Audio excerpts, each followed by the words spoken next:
So today I'm going to give you answer of the clinical scenario. Answer is iatrogenic adrenal insufficiency. If you remember the patient in the scenario, she was suffering from asthma and she was taking multiple medicines, including steroids. But she stopped these steroids altogether and she did not taper them down. So this is the one of very common causes of adrenal insufficiency because of the exogenous steroids.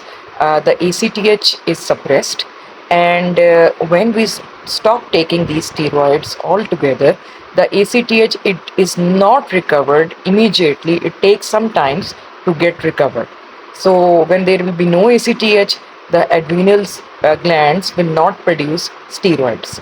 So the treatment of this condition is that immediately we have to give IV steroids again, and then we convert these IV steroids to oral steroids, and then we gradually taper them down so that the ACTH, which is suppressed in the blood, it has time to get recovered.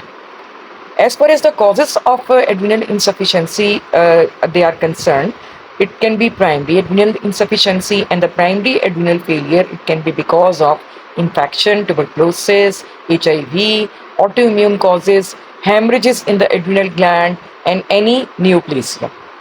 And the secondary causes of adrenal insufficiency, the adrenal gland is okay, but the ACTH or corticotropin releasing hormone, which are released by hypothalamus and pituitary axis, they are produced in decreased amount because of any disease or because of iatrogenic suppression. That is, if we give exogenous steroids due to any disease like asthma or rheumatoid arthritis or any other condition, and the patient stops them altogether all of a sudden, abruptly, without tapering them down, the patient might go into secondary adrenal insufficiency, and this adrenal insufficiency is called iatrogenic adrenal insufficiency.